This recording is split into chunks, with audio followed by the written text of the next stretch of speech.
Right අපිට දැන් තියෙන කතා කරන්නේ මෙන්න මේ කෝටිකෝස්ටෙරොයිඩ්ස් එහෙම නැත්නම් අපි කතා කරන ස්ටෙරොයිඩ්ස් කියන බෙහෙත් සම්බන්ධයෙන් තමයි අපිට දැන් කතා කරන්න තියෙන්නේ රයිට් එතකොට මේ ස්ටෙරොයිඩ්ස් ගත්තට පස්සේ ස්ටෙරොයිඩ්ස් වර්ග කීපයක් තියෙනවා රයිට් මම චුට්ටක් නැවත මුලට යනවා රයිට්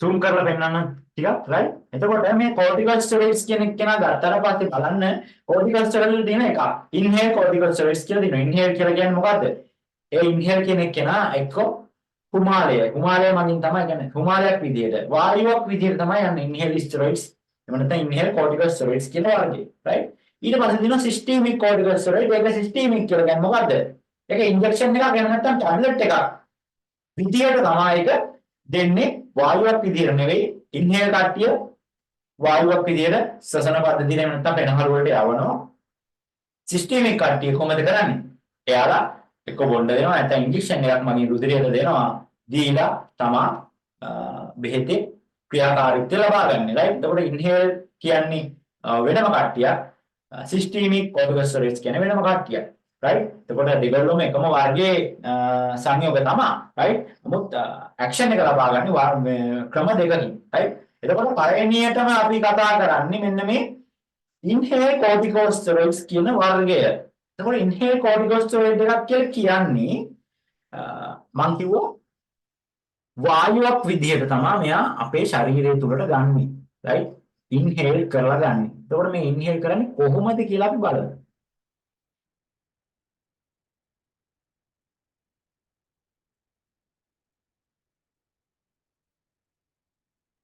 right එතකොට ආපහු යනවා පාඩමට එතකොට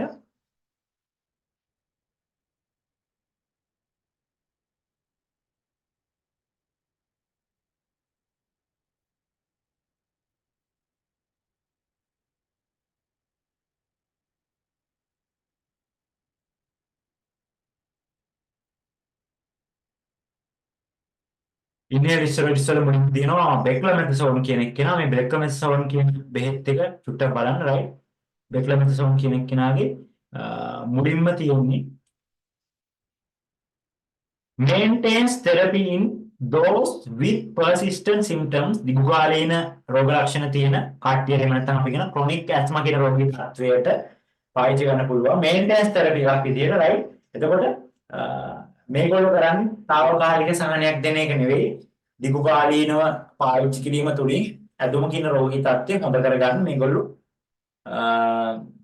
තත්ත්වය හදලා දෙනවා right ඊට පස්සේ කියනවා on those on oral steroids for chronic asthma will need inhaled steroids right so inhaled steroids තමයි මේ chronic asthma කියන එකට පාවිච්චි කරන සහ maintenance of COPD chronic obstructive pulmonary disease කියන රෝග තත්ත්වය මේන්ටේන්ස් කරගෙන යන්න. එහෙම නැත්නම් අපි කියනවා ඒක මේන්ටේන් කරනවා කියලා කියන්නේ. මෙතන මේ මේන්ටේන් කරනවා කියන එකෙන් වැඩිපුරම අදහස් කරන්නේ මේ රෝගය සුව කර ගැනීමට අවශ්‍ය කටයුතු හදලා දෙනවා කියන එක. right? ඒකට බෙක්ලමෙතසෝන්. ඊට පස්සේ අපිට හම්බුණා මොකද්ද? බුඩසනයිඩ් කියලා බෙහෙත් එකක්. right? බුඩසනයිඩ්.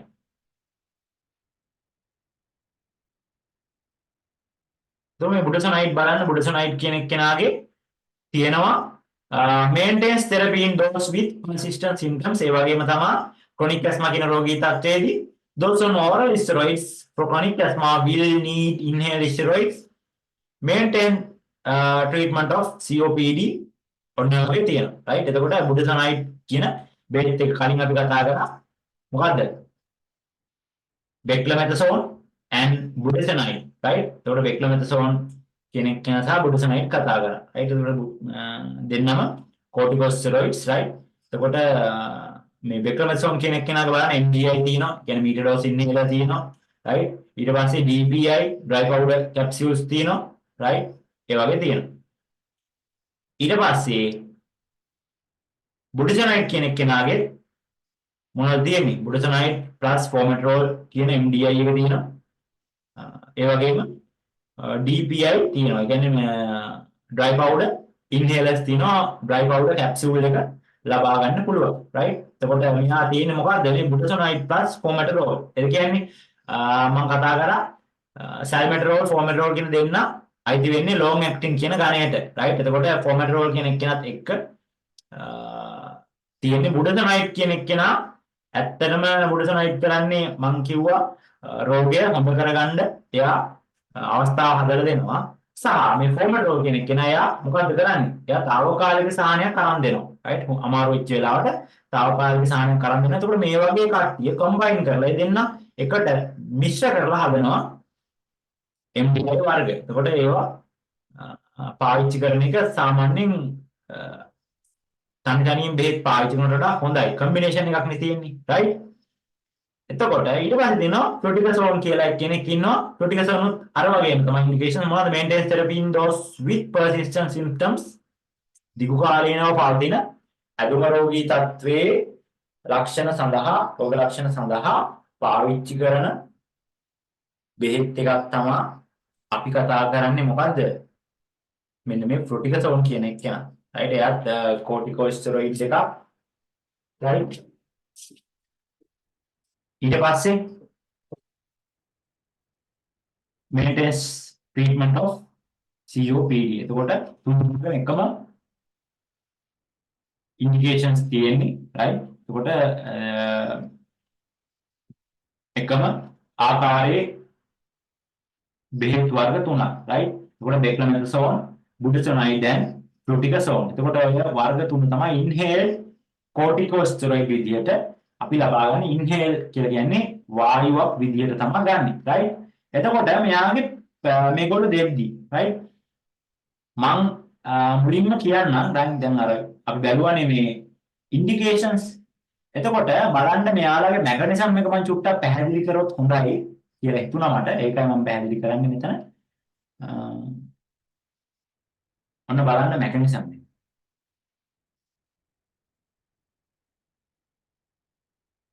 right මේකේ තියෙනවා these medicines enter the cells and bind to cytoplasmic receptors subsequently they influence regulation of gene expression which results in suppression of inflammation and immune response right එතකොට they cause inhibition of secretion of growth factors cytokines from different cell types decrease influx of inflammatory cells and reduce the different cell types the release of mediators and enzymes from basophils and macrophages is inhibited. There is decreased vascular permeability of the viscosity of sputum is reduced. In addition, there is an increased beta adenoceptor. The net effect of all these and inhibition of the late inflammatory, right? ඇත්තටම කිව්වොත් ඕනනම් මේක මම සිංහලෙන් පරිවර්තනය කරලා පෙන්නන්නම් right මේක සිංහල පරිවර්තනය කරත් මෙලෝදියක් තේරෙන්නේ නැහැ ඇත්තටම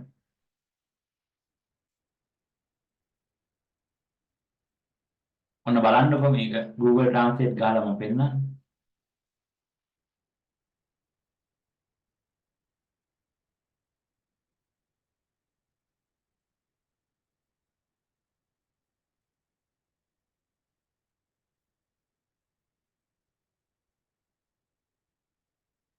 මෙම ඖෂධ සෛල තුළට ඇතුළු වී සයිටෝප්ලාස්මික් ප්‍රතිග්‍රාහක සමග බන්ධනය වේ. පසුව ඒවා ජාන ප්‍රකාශනයේ නියාමනය කිරීමට බලපෑම් කරන අතර එමගින් දැවිල්ල සහ ප්‍රතිශක්තිකරණ ප්‍රතිචාරය මර්ධනය වේ. right? ඒවා වර්ධන සාධක ස්‍රාවය වීම විවිධ සෛල වර්ග වල සයිටෝකයිනින් ගිනි අවුල් වන සෛල ගලා යාම අඩු කිරීම සහ සිංහලෙන් ගත්තම තියෙනවා නිකන් අභිධර්මයේ වගේ තේරෙන්නේම නැහැ. හරි ඉංග්‍රීසියෙන් කියන එකවත් තරම්වත් තේරෙන්නේ නැහැ. සිංහලෙන් ගත්තම right මෙන්න මේකයි කතන්දරේ ඔය ස්ටෙරොයිඩ්ස් තියෙනනේ ස්ටෙරොයිඩ්ස් වර්ග ඔක්කොම කෝර්ටිකෝස්ටෙරොයිඩ්ස් සහ ඉන්හෙල් ස්ටෙරොයිඩ්ස් ගත්ත සිස්ටීමික් කෝර්ටිකෝස්ටෙරොයිඩ් ගත්තත් ඔක්කොගෙම වෙන එකම කාර්යය right හිතන්න මෙන්න මේ ශ්වසන නාල තමයි මේ තියෙන්නේ right මේ ශ්වසන නාල තියෙනවා right මේවට ඇත්තටම ඉන්ෆර්මේෂන් එන්නේ කොහොමද මේවට දැන් අපේ හිතන්න හෙම්බිරිස්සාව හැදෙනවා right ඒක ඉන්ෆර්මේෂන් එකක් කියලා හිතන්නකො ඉන්ෆර්මේෂන් එකක් හෙම්බිරිස්සක් හැදෙන්නේ කොහොමද? දැන් ඔයාලගෙන් කෙනෙක් යනවා දැන් තිරිණි යනවා දුවිල්ල දින පාරක යනවා. එතකොට මොකද වෙන්නේ? තිරිණිගේ නායෙන් දුවිල්ල ගිහිල්ලා කෙවිසුම් ගිහිල්ලා හැදෙනවා යාට හෙම්බිරිස්සා. හරිනේ. එතකොට දැන් ආගන්තුක ද්‍රව්‍ය ගියා දුවිලි නිසා කිවිසුම් ඇති වුණා කියලා කියන්නේ එයාගේ ප්‍රතිශක්තිකරණ පද්ධතිය මගින් ඇති කරන ක්‍රියාවක් නේ කිවිසුම් කියලා කියන්නේ. ස්නීසින් කිවිසුම් යවන්නේ එයාගේ ප්‍රතිශක්තිකරණ පද්ධතිය මගින් තමයි කිවිසුම් යවන්නේ. කිවිසුම් යවලා මොකද කරන්නේ? අර ඇතුළට ගිය දුවිලි අංශු ටික එළියට ඒක අයින් කරලා දාන්න තමයි හදන්නේ. එතකොට මෙන්න මේ ස්ටෙරොයිඩ්ස් එහෙම නැත්නම් කෝටිකෝස්ටෙරොයිඩ්ස් වලින් කරන්නේ මෙන්න මේ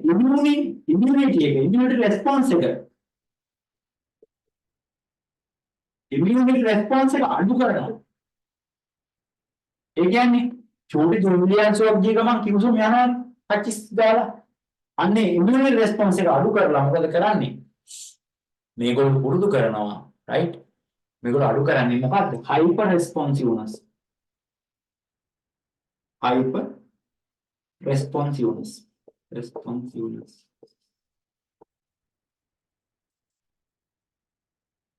මේක එකට එනවනේ මම මේ වචන තුන කඩලා දුවරනේ hyper responsiveness hyper කියලා කියන්නේ වැඩි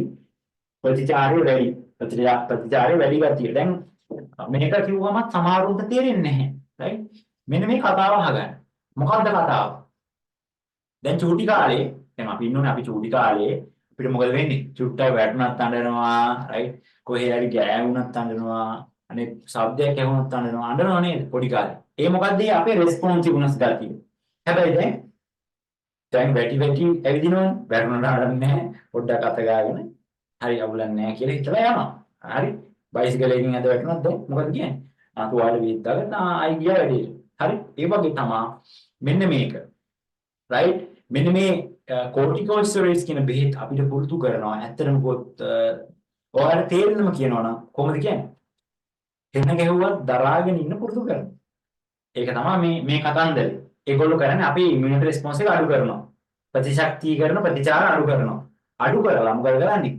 අර පොඩක් මොකද කියන්නේ? ඇහැට ඇඟිල්ලෙන් යන්නත් අඬන පොඩි සීන් එක ඒ සීන් එක නැති කරනවා. මේගොල්ලෝ කරන්නේ ඒක. හයිපර් රෙස්පොන්සිව්නස් එක නැති කරලා දානවා. එතකොට මොකද වෙන්නේ?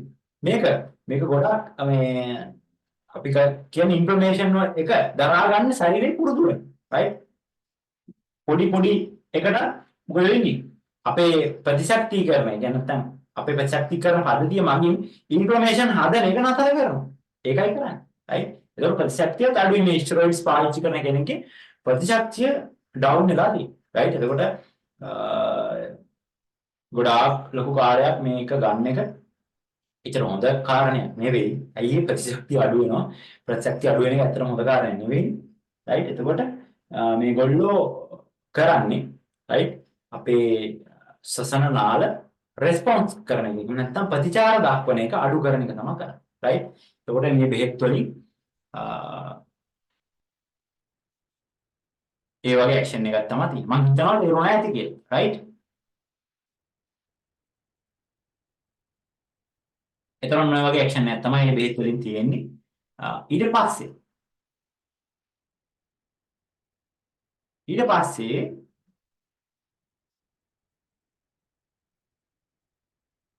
එතකොට මෙයාලගේ සයිඩ් ඉෆෙක්ට්ස් වල චූටි වැදගත්කමක් තියෙන කාරණයක් දෙකක් වගේ තියෙනවා. right? බලන්න සයිඩ් ඉෆෙක්ට්ස් වල තියෙන when use in high doses for prolonged periods adrenal suppression may occur. ඒ කියන්නේ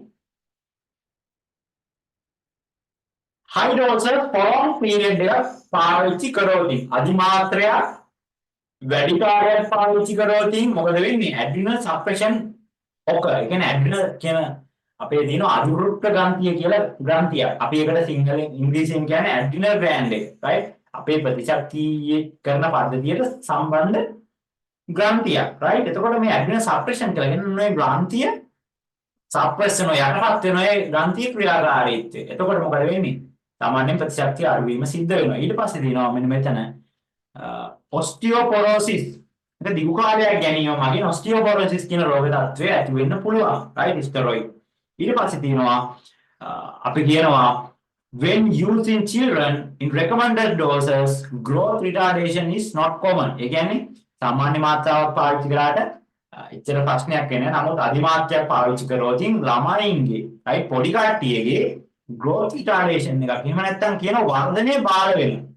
right children ලගේ පාවිච්චියේදී වර්ධනය බාල වෙන්න පුළුවන් අධිමාත්‍රයක් වැඩි කාලයක් ශරීරගත මේ පාවිච්චි කරනවා. right ඊට අමතරව මේවා ස්ටෙරොයිඩ්ස් කෝටිකෝස්ටෙරොයිඩ් දීර්ඝ කාලයක් ගැනීමෙන් right තියෙනවා මොකද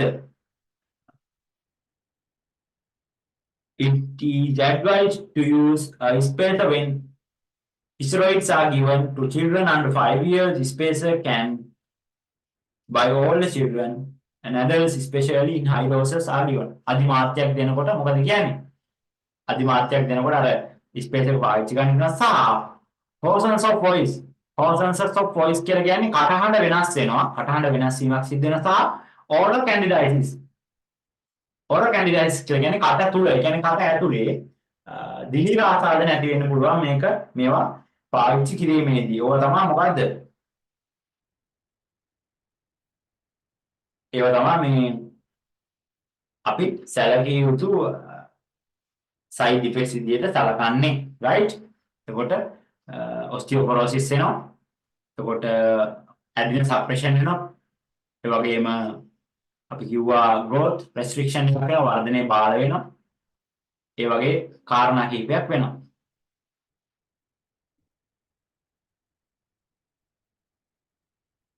right. එතකොට මෙන්න මේ inhaled එහෙම නැත්නම් corticosteroids therapy එකේ ඉන්න කෙනෙක්ට සාමාන්‍ය vaccination කරන්න හොඳ නැහැ. හොඳ නැහැ කියලා කියන්නේ සාමාන්‍ය ප්‍රායෝගික කාරණාවේදී vaccination කියලා කියන්නේ ඔය corona vaccine එහෙම විද්‍යාවට බලන්නේ ඒ වගේ vaccination කරන්න හොඳ නැහැ. ඇයි මේ steroids therapy එකේ ඉන්න කෙනෙක්ගේ ප්‍රතිශක්තිය ගොඩක් අඩු වෙලා තියෙන්නේ. එතකොට vaccination එකක් කරොත් එයාගේ ඇඟට දරා ගන්න බෑ. ඒ ප්‍රතිශක්තිය අඩුයි. ඒකින්ද මොකද කරන්නේ? එයාට vaccination එක කරන්න ඕන නම් ස්ටෙරොයිඩ් එක නවත්තලා ටික දවසකට පස්සේ එයාට vaccination එක කරන්න පුළුවන්. ප්‍රශ්නයක් නැහැ. නැත්තම් එයාට ලොකු අවශ්‍යතාවයක් නැත්තම් vaccination එක කරන්න ස්ටෙරොයිඩ් තෙරපි ඉවරනාට පස්සේ එයාට vaccination එක කරගන්න පුළුවන්. right ප්‍රශ්නයක් නැහැ. ඊට පස්සේ බලන්න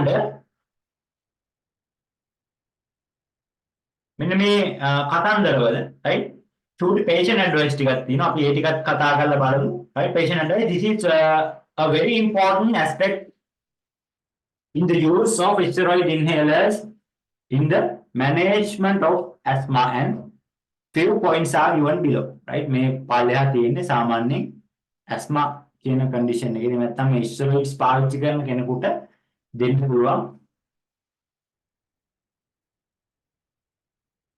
patient advice මොනවද කියලා. right මේක දිනවා steroids inhaler are an extremely useful group of medicines that are used to control asthma.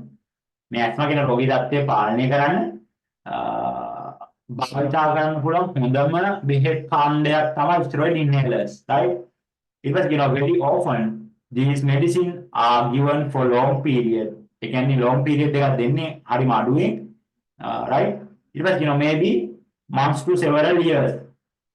අවුරුදු ගාණක් වුණා පාවිච්චි කරන්න දෙන්න පුළුවන්. හැබැයි ඒක හැමෝටම දෙන්නේ නැහැ. කලාතුරකින් තමයි එහෙම දෙන්නේ.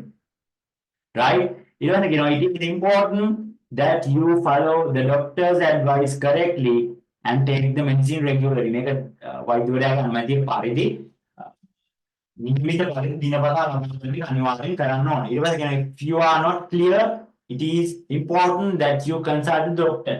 වල මොකරි අපේ හැදිලි කතියක් තියෙනවා ආ බෙහෙත් ලබාගත්තු වෛද්‍යවරයා වෙත යමු වෙන ප්‍රශ්නයක් නැහැ. ඊට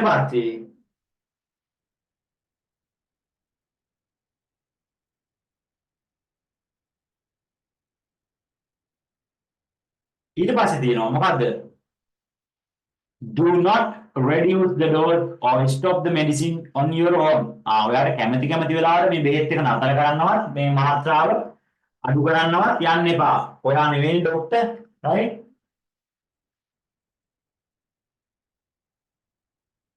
ඊට පස්සේ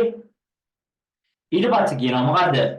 use the spacer if MDIs are used right space එකක් use කරන්න පුළුවන් MDA එකක් use කරලා ඕන. ඊට පස්සේ කියනවා rinse the mouth after every dose and using a spacer reduces oral deposition of the medicine. Right? එතකොට මේ MDA එකක් පාවිච්චි කරන හැම වෙලාවකම මොකද කියන්නේ?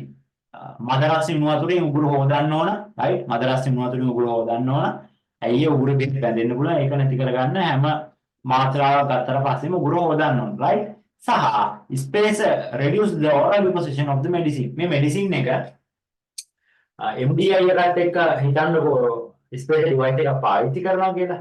ඒ spacer device එක පාවිච්චි කිරීමේ වැදගත්කම තමයි මේ කට ඇතුලේ එහෙම නැත්නම් අපි කියන oral කට ඇතුලේ බෙහෙත් එක තැම්පත් වීම අඩුයි.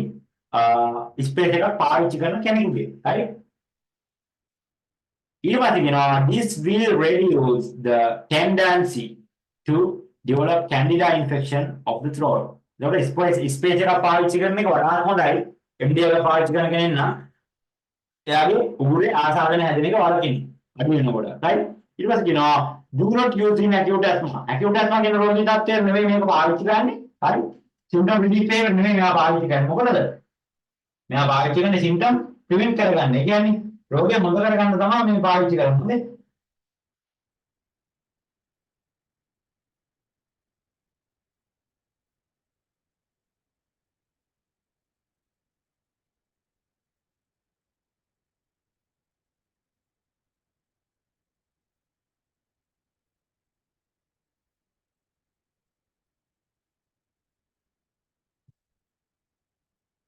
right? ඊට පස්සේ මොකද කියන්නේ being on inhaled corticosteroid is not contraindication for vaccination.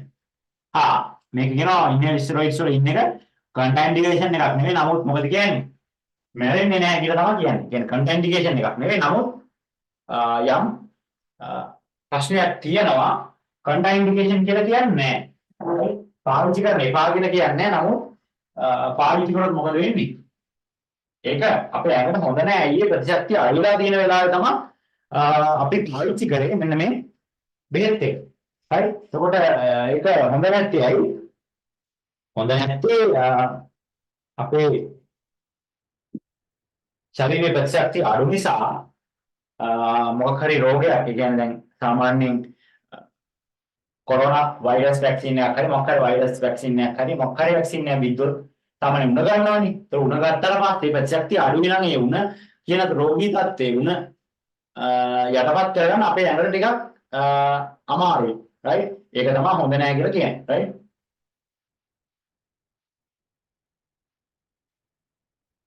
ඊට පස්සේ වෙනවා බෙක්ලමෙතසෝන්. බෙක්ලමෙතසෝන් ගැන අපි කතා කරා. right? බෙහෙත් වර්ග ටික ගැන කතා කරා. මොනවා තමයි inhaled corticosteroid විදියට අපිට කතා කරන්න තියෙන්නේ. right? ඊට පස්සේ තියෙනවා systemic corticosteroids. systemic corticosteroids කියලා තියෙනවා. right? පළවෙනි එක්කෙනා දෙන්නම පොදුවේ දාලා තියෙන බලමු. right? prednisolone and hydrocortisone කියන දෙන්න. right? ඒ දෙන්නත් අර වගේම තමයි. right? බලමු අපි මුලින්ම පාවිච්චි කරන්නේ මොකටද කියලා බලෙමු. පාවිච්චි කරන්නේ මොකටද කියලා බලෙමු. right?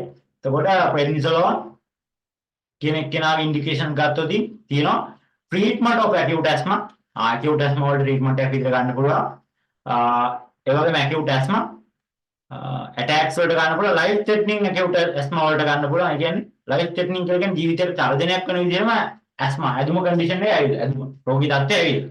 ඊවසේ කියන chronic asthma වලටත් ගන්න පුළුවන්. chronic asthma කියන දීර්ඝකාලීන ඒවටත් ගන්න පුළුවන්. ඒ වගේම COPD. ඒ කියන්නේ මේකේ ඇත්තටම මේ කියන්නේ ටැබ්ලට් එක සම්බන්ධයෙන් ටැබ්ලට් එක පාවිච්චි කරන්න පුළුවන්.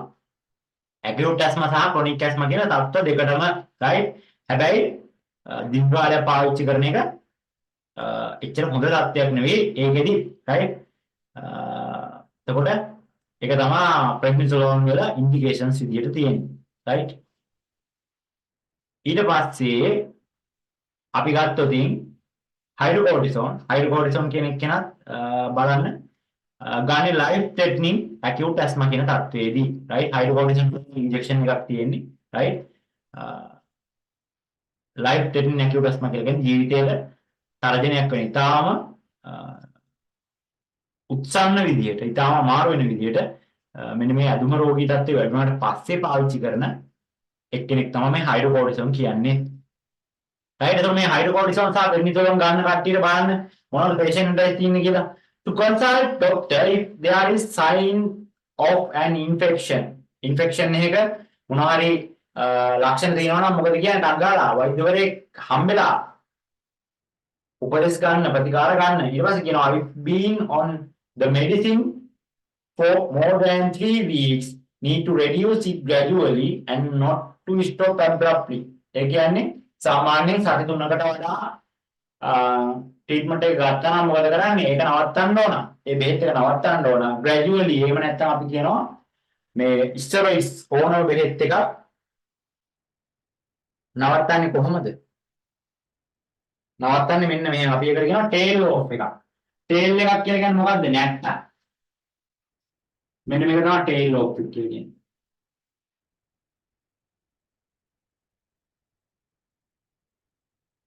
පේනවනේ tail එක. මේක චුට්ට නේ අඩු වෙලා තියෙන්නේ. tail off එක. එතකොට මේ steroids කියන බෙහෙත් right for more than 3 weeks නේ ඊට වැඩි අඩු වුණා එකපාරට නවත්තන්න හොඳ නැහැ. නවත්තන්නේ චුට්ට තමයි නවත්තන්නේ. මාත්‍රාව අඩු කර dosing frequency එක අඩු කර තමයි පොඩ තමයි නවත්තන්නේ. right? එතකොට do not stop abruptly කියලා කියන්නේ එකපාරට නවත්තන්න එපා කියලා තමයි කියන්නේ. ඊළඟට කියනවා inform doctors, surgeons, anesthetics, nursing staff and pharmacists that the patient on this medication මේ බෙහෙත් බොන කෙනෙක් නම් මොකද කියන්නේ? ඔයාලා වෛද්‍යවරයෙක් ළඟට ගියත් වෛද්‍යවරයා කියන්නේ මම මේ බෙහෙත් බොනවා. right? ඕනම කෙනෙක් ළඟට ගියොත් කියනවා මෙන්න මේ බෙහෙත් එක මම පාවිච්චි කරන දැනට කියලා මොකද වෙන බෙහෙත් එකක් ලියන්න කලින් එයාට ඒක කියන්න ඕන. right?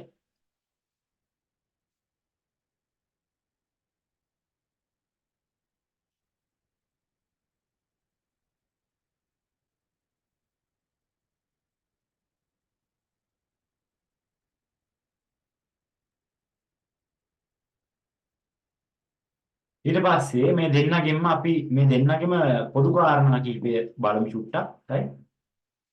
පොදු කාරණා කීපය ගත්තොත් right? බලන්න මෙයාලගේ අපිට side effect චුට්ටක් වැදගත්. right? side effect ටිකක් වැදගත්. side effects ගත්තොත්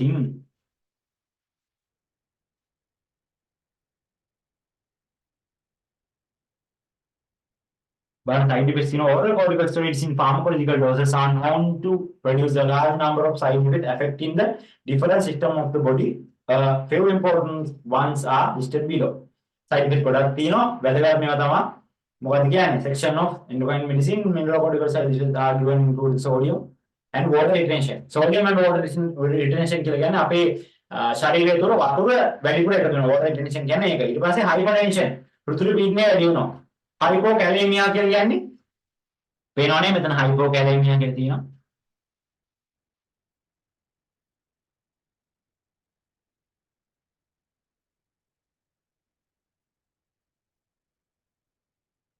hypokalemia කියලා තියෙනවා. right?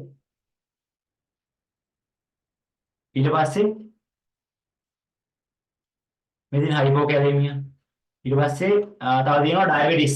ඩයබටිස් වෙන්න පුළුවන්. ඒ කියන්නේ රුධිරයේ සීනි මට්ටම වැඩි වෙන්න පුළුවන්. මෙන්න මේ අපි කතා කරන ස්ටෙරොයිඩ්ස් එහෙම නැත්නම් සිස්ටීමික් ස්ටෙරොයිඩ්ස් නිසා. ඒ වගේම ඔස්ටියෝපොරොසිස් and fractures. ඔස්ටියෝපොරොසිස් වෙන්න පුළුවන්. ඇයි ඒ? අපේ ශරීරයේ තියෙන කැල්සියම් ප්‍රමාණය අඩු වෙනවා. රුධිරයේ කියන්නේ බ්ලඩ් වල තියෙන කැල්සියම් ප්‍රමාණය අඩු වෙනවා. අස්ථි වලින් ජීර්ණය කර කැල්සියම් ගන්නවා බ්ලඩ් වලට. ඒතකොට මොකද වෙන්නේ? අස්ථි වල ශක්තිමත් භාවය අඩු වෙනවා. ඒක තමයි ඔස්ටියෝපොරොසිස් හැදෙන්න හේතුව. and fractures හැදෙන්න පුළුවන් අස්ථි වල ශක්තිමත් භාවය අඩුයිනේ. කොහේ වෙරනොත් හදිසියෙම අස්ථි බිඳීමකට ලක් වෙන්න පුළුවන්. ඒක තමයි fractures කියලා කියන්නේ. ඊට පස්සේ ඒ වගේ ඒවා තමයි තියෙන්නේ. ඊට පස්සේ කියනවා මොකක්ද muscle cramping, muscle wasting and myopathy. muscle වල ඒ කියන්නේ පේශි වේදනාවක් එන්න පුළුවන්. peptic ulceration බඩේ තුවාල හැදෙන්න පුළුවන්. ඔන්න ඔය වගේ යම් side effects එකක් තියෙනවා. and growth retardation අර වගේම තමයි growth retardation in the children ළමයින්ගේ වර්ධනය බාධා වෙන්න පුළුවන්. මොකක් නිසාද? මෙන්න මේ systemic corticosteroids නිසා. right? පොඩි ළමයින්ගේ වර්ධනය බාධා වෙන්න පුළුවන්. එතකොට මේක පාවිච්චි කරන ළමයින්ගේ මොකද කියන්නේ උස්ස බර ඒ වගේ growth factors විතරම බලන්න ඕන right මේ practice point එක ඔන්න ඔක තියෙනවා right බලන්න systemic corticosteroids may be required during episode of stress right if the asthma is worsening right asthma වැඩි වෙනවා නම් මොකද කියන්නේ inhaled steroid එකකට අමතරව corticosteroid එක system එකකට ලබා ගන්න ඕන ඊට පස්සේ කියනවා patient will need a reserve supply of tablet ඒ කියන්නේ reserve supply of tablet කියලා කියන්නේ ඒක කඩ ගන්න නෑ ඒක දිගට ඒ පිටෙක් ටික ඒ ගන්න වාර ගන්න දෙන්න ඕන. ඊට පස්සේ කියනවා patient on long term oral steroids can be transferred into inhaled steroids but the transfer must be done slowly with gradual reduction of the oral dose. It is recommended to this transfer when the asthma is well controlled. Right? ඒ කියන්නේ අපි කියනවා මොකද්ද? oral treatment එකේ ඉන්න කට්ටියව පුළුවන් inhaled steroid වලට මාරු කරන්න. හැබැයි එහෙම කරන්න එකපාරට නෙවෙයි. oral ගන්න මාත්‍රාව අඩු කරමින් අරක හිමීට වැඩි කරමින් ගන්න පුළුවන්. right? ඊට පස්සේ කියනවා may need regular monitoring of blood glucose and blood pressure and weight. බර බලන්න ඕන. blood pressure එක බලන්න සහ blood glucose බලන්න ඕන. ඇයි ඒ blood pressure එක වැඩි වෙන්න පුළුවන්. blood glucose වැඩි වෙන්න පුළුවන්. ඒකින්ද එතකොට බර අඩු වෙන්න පුළුවන්. growth restriction කියලා කිව්වොත් ඔන්න සාධක බලන්න මොකද කරන්නේ? මේ බෙහෙත් ටික කන්ටිනියු කරන්න ඕන. right? ඊට පස්සේ කියනවා signs of infection may be masked and reactivation of tuberculosis is known. ඒ කියන්නේ මොකක් හරි ආසාදනයක් ආවොතින් ශරීරයට ඒ ආසාදනයේ ඇතිවන රෝග ලක්ෂණ හැංගෙන්න පුළුවන්. හැංගෙන්න පුළුවන් ඇයි? මොන කාරණයක් නිසාද? ප්‍රතිශක්තිය ඩවුන් වෙලානේ තියෙන්නේ. ප්‍රතිශක්තිය ඩවුන් වෙලා තියෙන හින්දා ප්‍රතිශක්තිකරණ ප්‍රතිචාර ඇති වෙන්නේ නැහැ. right? අපේ ශරීරය විසින් ඇති කරන ප්‍රතිචාර ඇති වෙන්නේ නැහැ. ඒකින්ද ඒ රෝග ලක්ෂණ හැංගිලා යන්න පුළුවන්. right? ඒක වෙන්න පුළුවන් කියලා මතක තියාගන්න.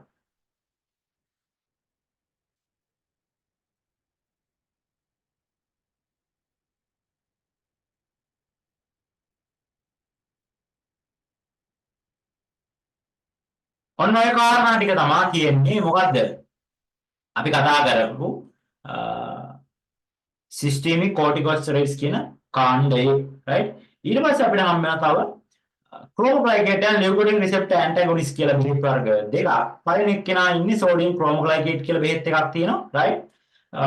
මෙයා ඇත්තටම කරන්නේ බලන්න චුට්ටක් stabilizes the mast cell membrane preventing release of chemicals which mediate of hyperresponsiveness of the airways.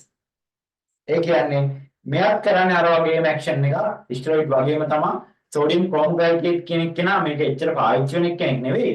නමුත් මෙයාත් කරන්නේ අපේ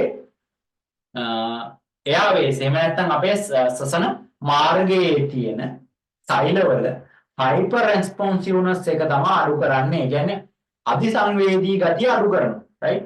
අධිසංවේදී ගතිය අඩු කරනවා. right? ඊට පස්සේ කියනවා effect on both immediate and the late response of to allergen mediated inhibition of the hyperresponsiveness. It will take few weeks to show effect. ඒ කියන්නේ මේ රෝග ලක්ෂණ ඇති වෙන්නේ සති කිහිපයක් යනවා කියලා තමයි කියන්නේ. right? එතකොට මොකද කරන්නේ? මේ බෙහෙත් එකෙන් කරන්නේ අර මම කලින් කතා කරා වගේ අධිසංවේදී ගතිය අඩු කරන එක තමයි කරන්නේ. right? එතකොට මේ විතර පාවිච්චි කරන බෙහෙත් එකක් නෙවෙයි. නමුත් අපි චුට්ටක් කතා කරමු.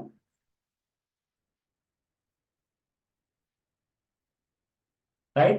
එතකොට මේ sodium chromoglycate කියන කෙනා බලන්න මෙයාගේ indications තියෙනවා in prophylaxis of mild to moderate attacks of asthma in those who need daily therapy. right? ඊට පස්සේ කියනවා it can be used in those having exercise induced asthma. ඒකට exercise induced asthma කියන්නේ ව්‍යායාමයක් තුළින් වැඩි වෙන ඇදුම රෝගී තත්ත්වයට පාවිච්චි කරන්න පුළුවන් මෙයා සහ prophylaxis of mild to moderate attacks. ඒ කියන්නේ මධ්‍යස්ථ ඇදුම් රෝගී තත්ත්වයට ගන්න පුළුවන් අඩු ඇදුම් රෝගී තත්ත්වයකට මධ්‍යස්ථ ගොඩාක් උත්සන්න රෝගී තත්ත්වයකට මේක ගන්න බෑ. right? මධ්‍යස්ථ එකක් වෙනකන් ගන්න පුළුවන්. right? ඊට පස්සේ කියනවා මොකද්ද? Bronchospasm precipitated by physical agents and by aspirin, it is still started in children prior to moving onto inhaled steroids. ඒ කියන්නේ හිතන්න පොඩි ළමයෙකුට හැදෙනවා. පොඩි ළමයෙකුට හැදිලා මොකද කරන්නේ? එයාට සැල්බිටමෝල්, ලෙවමෙස්, සැල්බිටමෝල් සිරප්, ලෙවමෙස් දීදී ඉන්නෝ. දීදී ඉඳලා මොකද කරන්නේ? එකපාරට inhaled steroid එකකට මාරු වෙනට වඩා පුළුවන් මේකක් අපිට try කරලා බලන්න. ඒ කියන්නේ මේ sodium chromolite වගේ එකක් try කරලා බලන්න පුළුවන් කියලා කියනවා. ඇයි ඒ steroids වලට ගියාට පස්සේ ටිකක් මොකද වෙන්නේ? ටිකක් දිගු කාලයක් treatment එක දෙන්නත් ඕන. සහ ප්‍රතිශක්තියත් අඩු වෙනවා. right? මෙයාගේ යම් තාක් දුරට අඩු වෙනවා. නමුත් අරයට තරම් වෙන්නේ නැහැ. right? එතකොට එයාට යන්න කලින් මොකද කරන්නේ? මෙයාව පාවිච්චි කරලා බලනවා. step 2 එක. එහෙම නැත්නම් අදියර දෙක විදියට පාවිච්චි කරලා බලනවා. right? ඒ වගේ තමයි මේ අපි කියන්නේ. ඊට පස්සේ මෙයාගේ ප්‍රැක්ටිස් පොයින්ට් එකක් තියෙනවා. sodium chloride is not effective in management of acute attacks of asthma. acute attacks වලට ගන්නෑ. right? මේ කිව්වේ acute attacks කියලා කියන්නේ එකපාරට වැඩි වෙන්නේ නැහැ. හුස්ම ගැනීම පවස් පාවිච්චි වෙන්නේ acute attack. ඒතකොට acute attacks වලට පාවිච්චි කරන්නේ නැහැ. not effective කියලා කියනවා. ක්‍රියාව කියන්නේ අපි කියනවා මොකද්ද? effective නෑ කියලා කියන්නේ ඵලදායීතාවයක් නෑ. right? ඊට පස්සේ කියනවා inhaled corticosteroids are more effective for prophylaxis of asthma and they are more widely used. Right? එතකොට inhaled corticosteroids තමයි more effective වෙන්නේ asthma prophylaxis වලදී. right?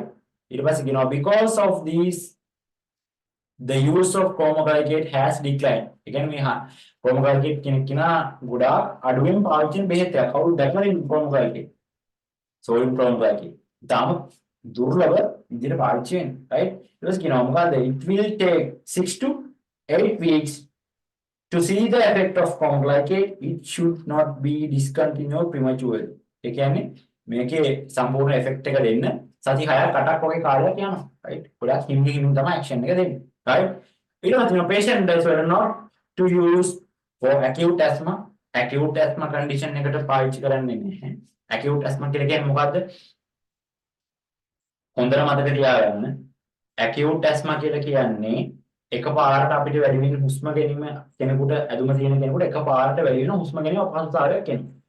ඔන්නෝක තමයි acute attack එක කියලා කියන්නේ. ඒකට acute attack වලට sodium chloride දීලා හරියන්නේ නැහැ. මොනවද දෙන්න ඕන? අපි කලින් කතා කරා salbutamol, salmeterol ඒ වගේ කියන දෙන්න පුළුවන්. so right? salmeterol කියන්නේ long acting දෙන්න බෑ. long acting දීලා වැඩක් නැහැ. short acting එක කියලා දෙන්න පුළුවන්. salbutamol terbital දෙන්න short acting ටගා action එක දෙනවා. ඊට අමතරව ipratropium bromide දෙන්න පුළුවන්. right? ipratropium bromide දෙන්න පුළුවන්. ඊට අමතරව අර වගේ කෙනෙක් එක්ක මොනවද? තියෝපිලින් වගේ එකක් පාවිච්චි කරන්න පුළුවන්. ප්‍රශ්නයක් නැහැ. හරි? හැබැයි acute attack වලට මුලින්ම පාවිච්චි කරන්න පුළුවන් මොකද? salbutamol, terbital කියන දෙන්න සහ ipratropium bromide කියන එක්කෙනා. right? ඔන්න ඔය තුන් දෙනා තමයි acute attacks වලට මුලින්ම යොදා ගන්න. right? ඊට කියනවා not to reduce or stop the medicine without medical advice. වෛද්‍ය අනුමැතියකින් තොරව බෙහෙත් එක අඩු කරනවත් බෙහෙත් එක නවත්තන්නවත් යන්න එපා. right? ඒක තමයි කියන්නේ.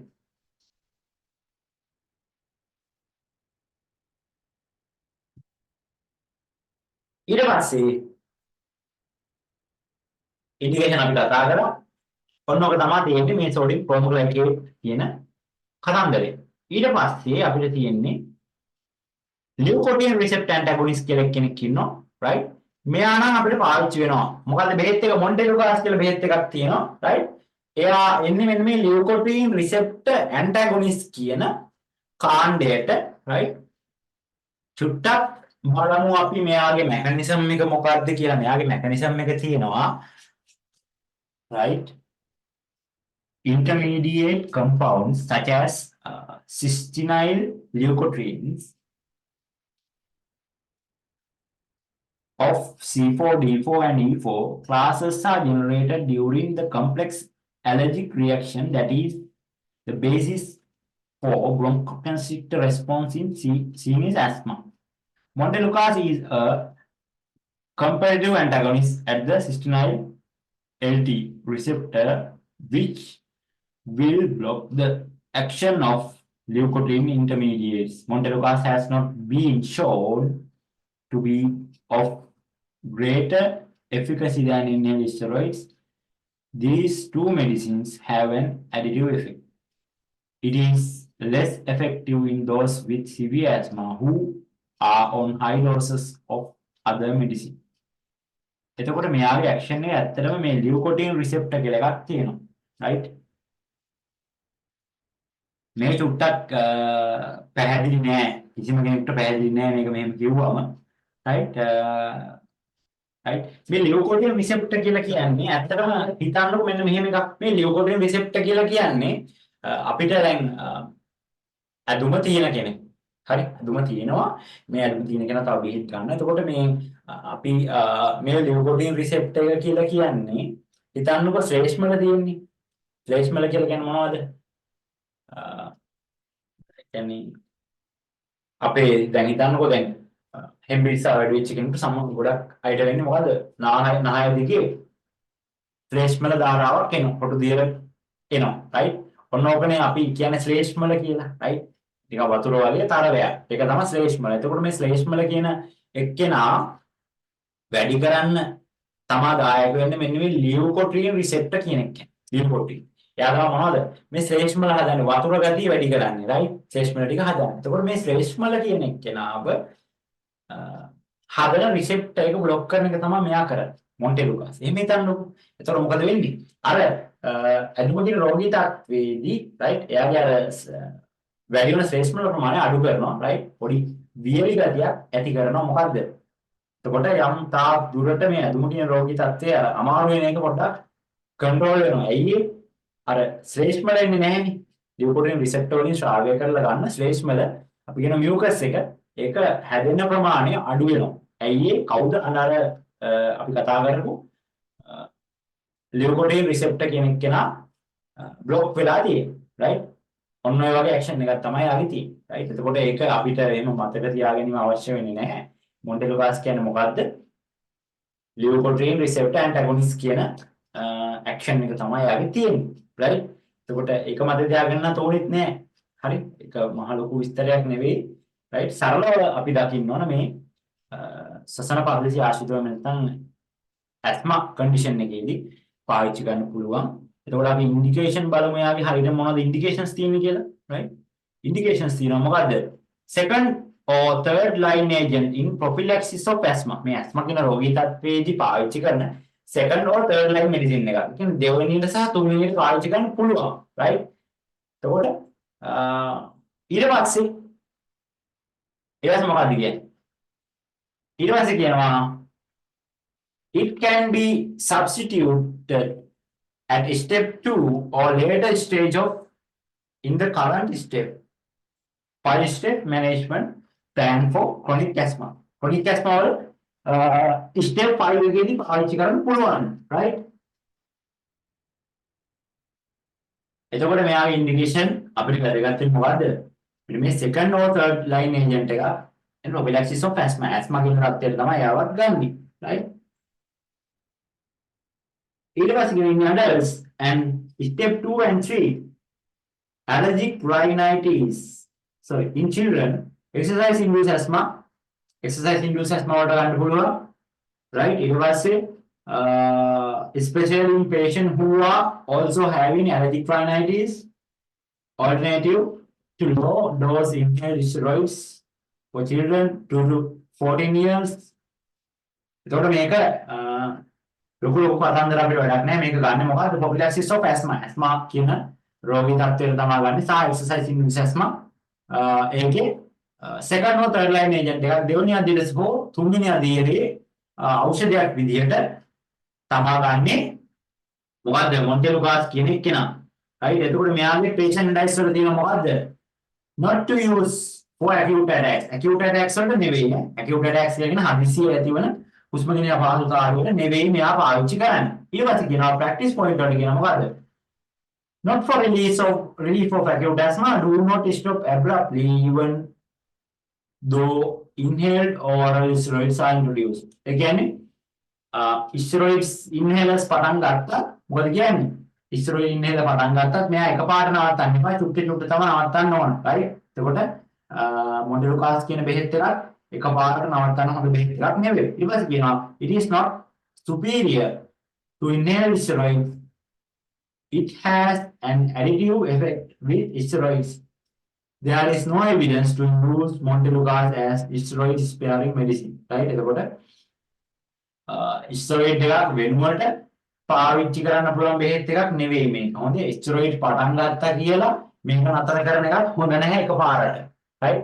එතකොට ස්ටෙරොයිඩ්ස් කියන කාණ්ඩේ වෙනුවට පාවිච්චි කරන්න පුළුවන් එක්කෙනෙකුත් නෙවෙයි. ගොඩාක් සිවියර් විදිහට තියෙනවා නම් මේ ඇදුම කියන රෝගී තත්ත්වය ස්ටෙරොයිඩ් එකක් වෙනුවට මෙයා පාවිච්චි කරන්න බෑ.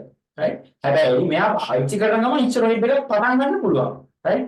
තවත් දුරට කන්ට්‍රෝල් එකක් ඕන. එතකොට ස්ටෙරොයිඩ් එක පටන් ගත්තා කියලා මෙයා එකපාරට නවත්තන්න ඕනෙත් නෑ. නවත්තන්න හොඳත් නෑ. හරි? මෙයා මොකද කරන්නේ? ස්ටෙරොයිඩ් එක පටන් ගන්නවා. මෙයා ටිකට් එක නතර කරලා දාන්න පුළුවන්. එහෙම ප්‍රශ්නයක් නෑ. right? එතකොට ඔන්න ඔය කතන්දරයක් තමයි තියෙන්නේ. මොකද්ද? මෙන්න මේ අපි කතා කරන ලියුකෝට්‍රයින් රිසෙප්ටර් ඇන්ටගොනිස්ට් එහෙම නැත්නම් අපි කියනවා මොන්ටෙලුකාස්ට්. right? එයාගේ අපිට සයිඩ් ඉෆෙක්ට්ස් ඒවා වගේ නම් වැඩක් නැහැ. right? ඊට පස්සේ අපිට තියෙන්නේ කතා කරන්න මොකද්ද? කෝප් සප්‍රෙෂන්. අන්තිමට තියෙන මාතෘකාව තමයි කෝප් සප්‍රෙෂන් එක. කෝප් සප්‍රෙෂන් එක කියන්නේ මොකද්ද? කෝප් සප්‍රෙෂන් එකක් කියලා කියන්නේ ඇත්තටම කෝප් කියලා කියන්නේ කැස්ස. right? ඒතකොට කෝප් සප්‍රෙෂන් එකක් කියලා කියන්නේ කැස්ස යටපත් කරන එහෙකට තමයි කෝප් සප්‍රෙෂන් කියලා කියන්නේ. එතකොට මේ කැස්ස යටපත් කරන බෙහෙත් මොනවද? right? කැස්ස යටපත් කරන බෙහෙත් එකක් අපිට හම්බ වෙන හොඳම බෙහෙත් එකක් අපි ඒකට කියනවා මොකද්ද? කොඩේන්. කොඩේන් කියලා කෙනෙක් කියනවා. මේ කොඩේන් කියන එක කියන අයිති වෙන්නේ ඇත්තටම right? කොඩේන්. හරි මේක natural drug එකක් කිව්වොත් හරි. natural drug එකක්. එහෙම නැත්නම් අපි කියන්නේ ස්වභාවික බෙහෙත් එකක් මේක කොඩේන් කියන එක කියන right? එතකොට මේක අපිට ඇත්තටම ගත්තොත් නාකොටික් ඇනල්ජෙසික් එකක් විදිහට හඳුන්වන්න පුළුවන්. ඒ කියන්නේ අන්තරායකාරී වේදනානාශකය. අන්තරාකාරී කියලා කියන්නේ නාකොටික් කියන ගණයට වැටෙන නිසා සමාන්තරායකාරී කියලා කියන්නේ. එතකොට මේක ස්වභාවික ගහකින් ගන්න මේ බෙහෙත් එක. right? This is an alkaloid of opium. එතකොට මේ කොඩේන් කියන එක නා right? ඔයාලා දන්නවා පැනඩින් තියෙන්නේ. පැනඩින් වල තියෙනවා මෙන්න මේ කොඩේන් ෆොස්ෆේට් කියන සංයෝගය මිලිග්‍රෑම් 8ක්. පැනඩින් වල මොනවද තියෙන්නේ? පැරසිටමෝල් 500 එකට අමතරව කොඩේන් ෆොස්ෆේට් 8 මිලිග්‍රෑම් තියෙනවා. right? එතකොට මේ කොඩේන් කියන්නේ කෝප් සප්‍රෙසන්ට් එකක්. ඒත් එක්කම ගත්තම අපි කියනවා නාකොටික් ඇනල්ජෙසික් එකක්. මම ඔයාලට පෙන්නන්නම්. right? පොඩි වෙනසකටත් එක්ක මොකද්ද මේ කොහොමද මේ ඕපියම් කියන ගහ කොහොමද කියලා. ඕපියම් right? ඇත්තටම ඒ ගහේ නම පොපි ගහ කියලා කියන්නේ. right? ඕපියම්.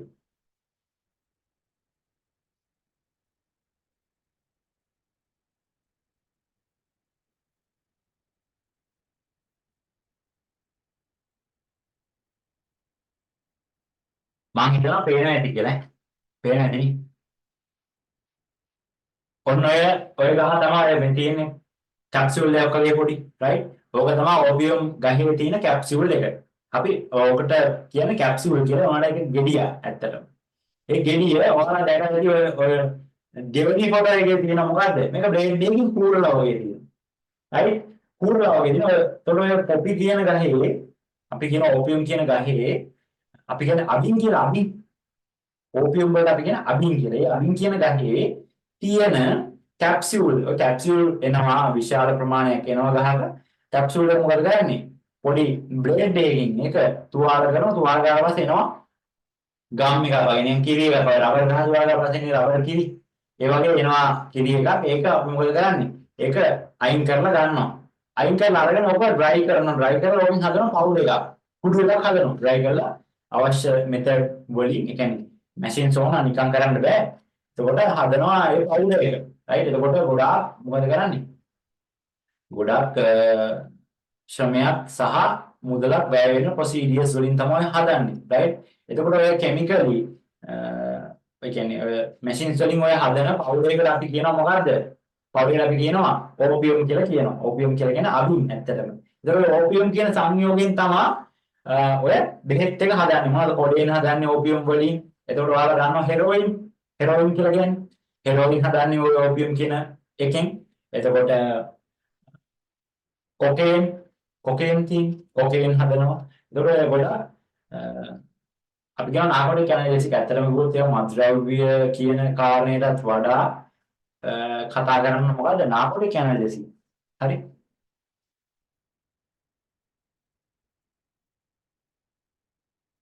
හරි නාකොටික් ඇනල්ජෙසික්.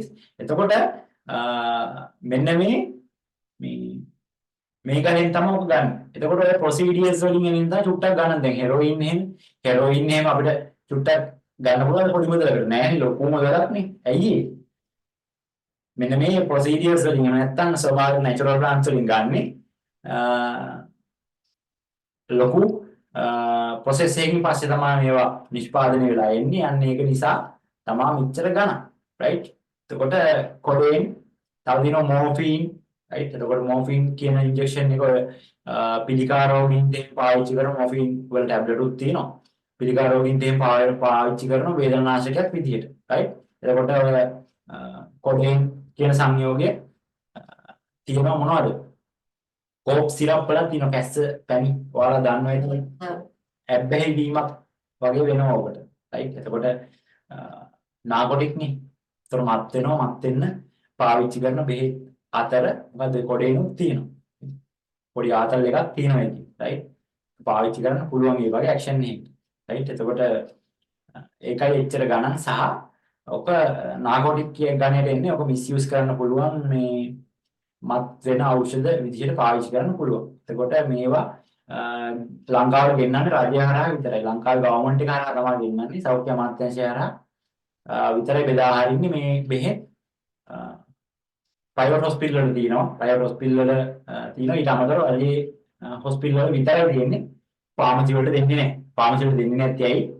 මේවා මිස්යූස් වෙන්න පුළුවන් කාරණේ නිසා තමයි ෆාමසි වලට දෙන්නේ නැත්තේ. රයිට්? ඒකට මම හිතනවා කොඩේන් කියන එක ගන්නෙ තෝරන් හදලා ගන්න. ඒක ඕපියම් කියන එක අරගෙන ඕපියම් වෙන වෙන ද්‍රව්‍ය වලට පරිවර්තනය කරනවා. ඒක තමයි කරන්නේ. රයිට්? ඕපියම් කියන එක තමයි ප්‍රධාන වශයෙන් ගන්න. ඒක විවිධ ද්‍රව්‍ය වලට පරිවර්තනය කරලා තමයි ඊටු බෙහෙත් ටික හදන්නේ. එතකොට ඒකෙන් ගන්න එක වර්ගයක් තමයි කොඩේන් ෆොස්ෆේට්.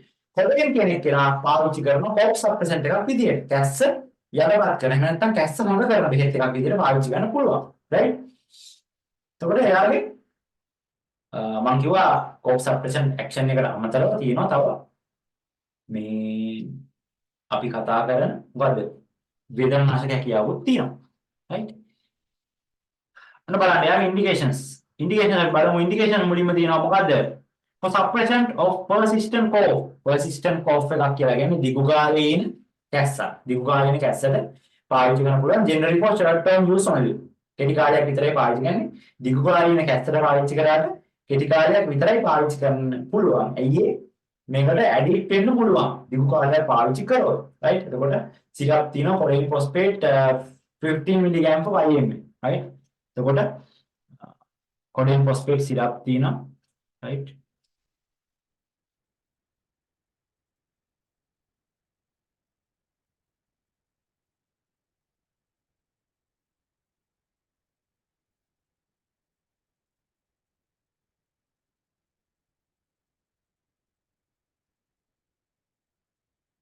මෙතනින් ලංකාවේ තියෙන එකක් මම පෙන්වන්නේ නැහැ නේ.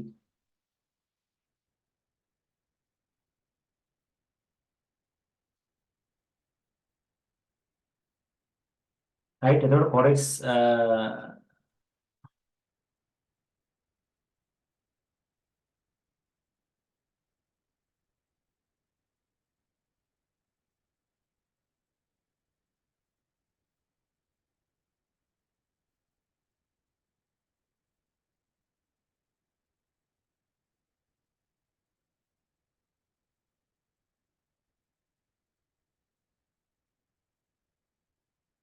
මේ තියෙන කොරෙක්ස් මේ කොරෙක්ස් එකේ තියෙන කොඩේන් ෆොස්ෆේට් කියන සංයෝගය. ඔයාලා දන්නවා කොරෙක්ස් සිරප් එක එහෙම ලේසියෙන් ගන්න බෑ කෙනෙකුට. ඔස්සල් වල නම් තියෙනවා. වෛද්‍ය නිර්දේශකෙන් prescription විතර prescription කොහොමද ගන්න බෑ ඔස්සල් වලින්. කොරෙක්ස් සිරප් එකේ තියෙන කොඩේන් ෆොස්ෆේට් කියන එක. කැස්සට ඉක්මන් සුවයක් දෙන්න. අනිත් බෙහෙත් වගේ නෙවෙයි අපි බොන හර්බල් අරවා මෙයා පොප් සිරප් වගේ නෙවෙයි. කොරෙක්ස් කියන එක එහෙම නැත්නම් කොඩේන් ෆොස්ෆේට් කියන එක නා කැස්සට ශනික සහනයක් දෙනවා. ශනික මේ හොඳ කරනවා ලෙඩේ. රයිට්?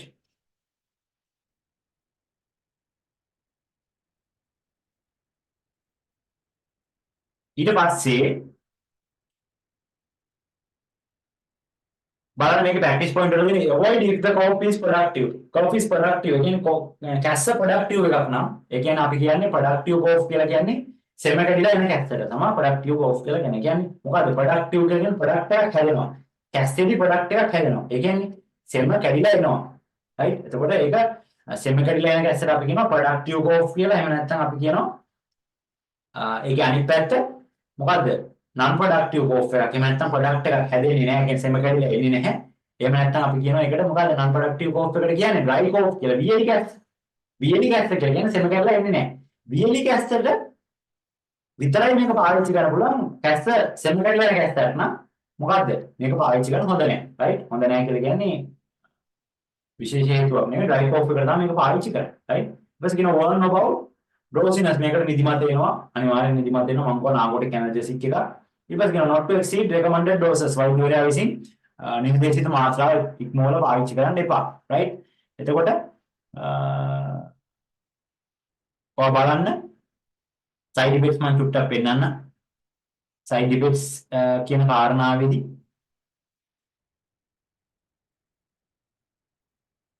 මොකද කියන්නේ types and severity of side effects depend on the dose. nausea, vomiting, drowsiness, confusion, dry mouth, meiosis and constipation. constipation කියන රෝගීදාත් වෙනවා කොඩේන් වලට කොහොමද? right? ඒ වගේ drowsiness නිදිමත එනවා. එතකොට මේක ඇඩික්ට් වෙන්න පුළුවන් කෙනෙක්. ඇඩික්ට් වෙන්න පුළුවන්. ඒ කියන්නේ මේකේ ඔපියොයිඩ් එහෙම නැත්නම් අන්තරායකාරී නාකොටික් එකක් නෙමේක.